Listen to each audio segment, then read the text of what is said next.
warahmatullahi wabarakatuh. Halo semuanya, nama saya Haisel Zenura Amri Puja dengan NPM 2530-20161. Saya akan mempresentasikan materi tentang Pancasila sebagai dasar negara. Kita tahu bahwa Pancasila memiliki kedudukan yang sangat penting karena menjadi fondasi utama bagi kehidupan berbangsa dan bernegara di Indonesia. Melalui presentasi ini, kita akan memahami makna, hubungan, serta penjabaran Pancasila dalam Undang-Undang Dasar 1945.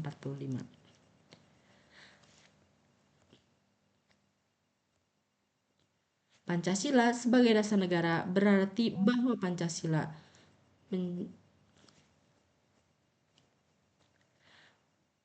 Pancasila menjadi landasan filosofis dalam mengatur penyelenggaraan negara. Artinya, seluruh kegiatan pemerintahan, peraturan, hingga kebijakan harus mencerminkan nilai-nilai yang terkandung dalam Pancasila.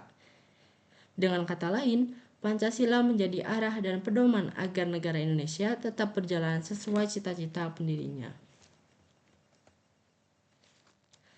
Pancasila bisa dipahami dari 3 tingkatan. Pertama, sebagai dasar yang bersifat abstrak dan universal, yang tercantum dalam pembukaan Undang-Undang Dasar 1945. Yang kedua, sebagai pedoman umum penyelenggaraan negara, yang tercantum dalam batang tubuh Undang-Undang Dasar 1945. Dan ketiga, sebagai petunjuk praktis dan konkret yang diwujudkan dalam undang-undang, peraturan pemerintahan, dan kebijakan publik. Jadi seluruh sistem hukum dan pemerintahan Indonesia pada dasar bersumber dari nilai-nilai Pancasila. Kemudian hubungan Pancasila dengan pembukaan Undang-Undang Dasar 1945.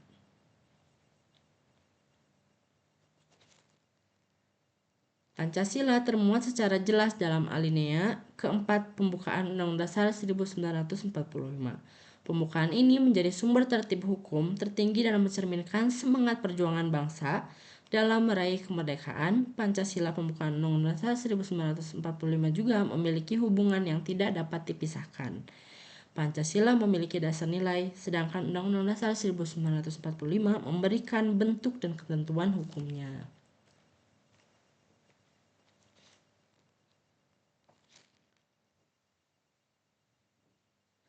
Kemudian tentang hakikat pembukaan Undang-Undang Dasar 1945.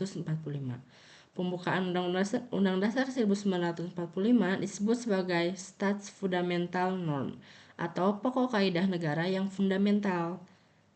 Artinya, ia menjadi sumber hukum tertinggi dan berisi cita-cita serta tujuan bangsa Indonesia.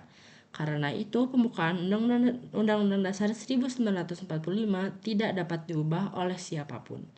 Sebab di dalamnya terkandung dasar negara, bentuk negara, dan tujuan nasional yang bersifat tetap.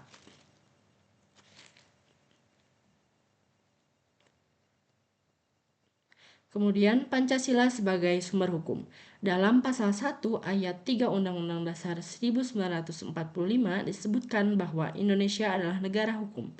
Hal ini dipertegas lagi dalam Undang-Undang Dasar Nomor 12 Tahun 2011 yang menyatakan bahwa Pancasila merupakan sumber dari segala sumber hukum negara. Artinya, semua peraturan di Indonesia harus berlandaskan nilai-nilai Pancasila agar selaras dengan jati diri bangsa Indonesia.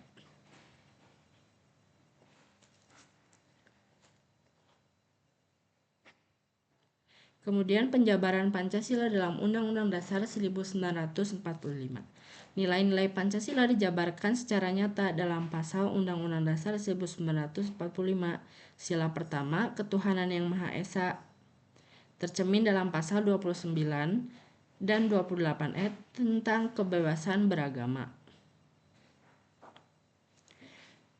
Kemudian sila kedua, kemanusiaan yang adil dan beradab, tercermin dalam pasal-pasal hak asasi manusia seperti pasal 27 hingga 28J. Sila ketiga, peraturan Indonesia, Persatuan Indonesia, tanpa pada pasal 1 dan 18 tentang kesatuan negara dan otonomi daerah. Dan sila keempat, kerakyatan yang dipimpin oleh hikmah kebijaksanaan dijelaskan dalam pasal 1 ayat 2 dan pasal 22E tentang kedaulatan rakyat dan pemilu. Kemudian yang terakhir, sila kelima, keadilan sosial bagi seluruh rakyat Indonesia, tercermin dalam pasal 33 dan 34 tentang perekonomian dan kesejahteraan rakyat Indonesia.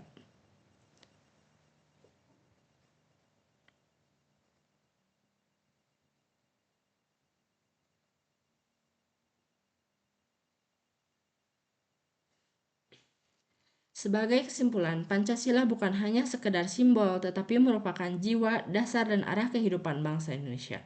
Tanpa Pancasila, negara ini akan kehilangan pedoman moral dan hukum